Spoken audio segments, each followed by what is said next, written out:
Okay, Year 10. The first topic in measurement is converting units of measure. Okay, you will be asked to do these kind of things, and I think this is an area where a few of you struggle with. Okay, so today we are going to learn about how to convert units of measure and the main conversions we're going to have to do. Okay, the three areas that we're going to look at converting today are converting units of length, converting units of area, and converting units of volume. Now, converting units of length, I'm pretty sure for most of you, you'd be okay with this. 1 kilometre, how many metres is that? 1 kilometre, how many centimetres is that? If it's 100 centimetres, what's that in metres, okay? You've been doing that one for a lot of your high school and primary school life, okay? So I think you're okay with that. The ones that you guys tend to struggle with are converting units of area and converting units of volume, okay, because it involves the unit squared, and this one involves whatever the unit is, millimetres, centimetres, cubed, okay. It's important to be able to convert between these two different units, okay. You will use this a lot in your everyday life, trust me. Okay? This is an example of the type of question you may be asked in an exam. This is meant to say this. Sorry, I just took this from a paper. It says, convert this area measurement to the units shown in brackets. Okay, so it says 130 centimetres squared, and you may be asked to convert it to metres squared. These are the type of questions you'll be asked to do. So what I need you to do is I need you to write down the particular conversions on the next slide. Pause these video tutorials, guys. You need to know how to do all of these, okay? This one here, converting units of length, I think you'll be okay with. But if you're a little bit lost to start with, that's okay. Write down the length conversions. I need you to write down the volume conversions and the area conversions as well. It's really important, guys, okay? How do you go from kilometres squared to metres squared? How do you go from kilometres cubed, so maybe a giant water mass, to metres cubed? How do you convert between those two? How do you go that way and how do you go that way? Write this down. Basically what it's saying is, for example, let me just get rid of those. Okay, so say it asked you a question like this. You had 4,300 centimetres cubed, and it wanted you to convert it to metres cubed, okay?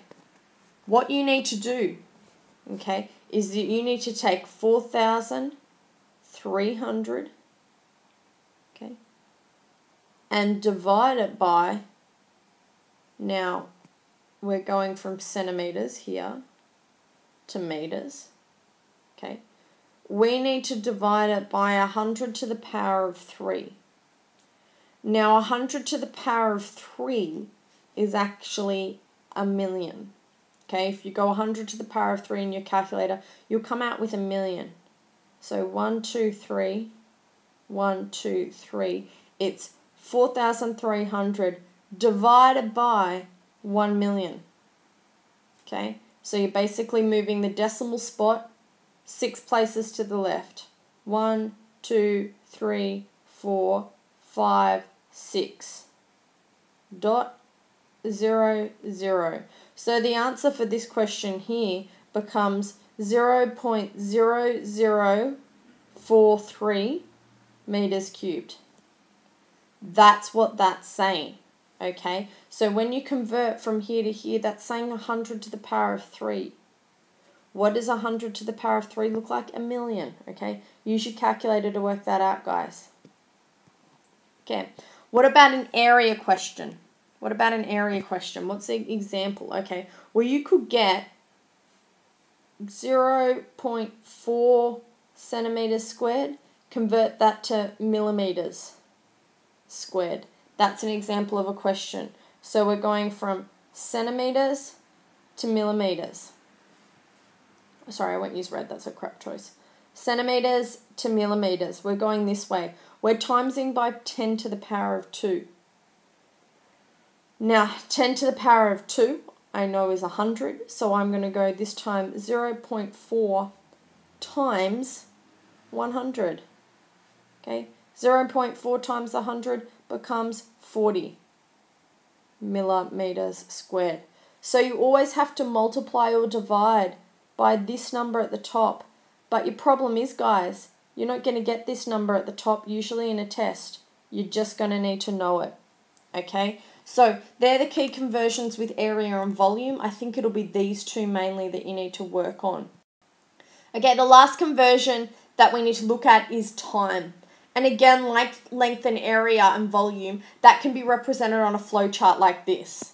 Okay, an example of a question, however, you could get is convert 3 minutes to microseconds. Okay, and that's symbol there is a symbol I use for microseconds.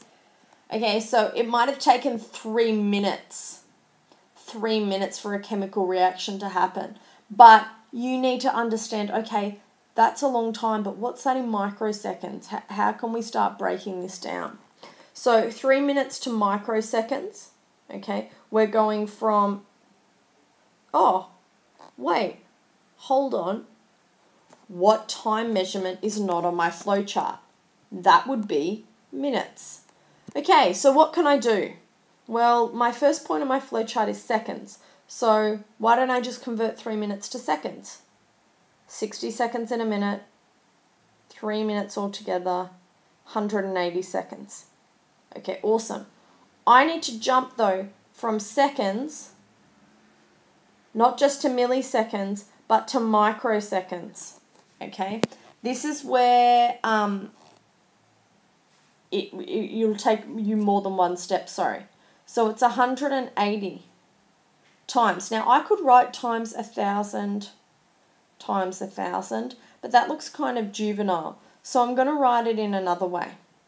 Okay, now 1,000 times 1,000 is 1,000,000, obviously, but I could also write it like this. Okay, how many zeros does the first conversion have? Well, there's 1,000, so that's 1, 2, 3. Okay, the second one, 1, 2, 3. So that's basically the same as saying 180 times 10 to the power of 6. Or if you don't understand that, that's not the end of the world. Okay, 180 times 1, there's 3 zeros, 1, 2, 3 in the first, 3 in the next. It's 180 times that. And basically I get a huge answer. Okay, your answer, you will notice, is in scientific notation. So I need you to write it. It should say 1.8 times 10 to the 8th. Okay. How did you get that? 10 to the 8th? Well, 1, 2, 3, 4, 5, 6. Then if you look at this, 7. Move the decimal spot, 1, 8. 1.8 times 10 to the 8th. Okay, guys, and that's converting between time and volume and length and area.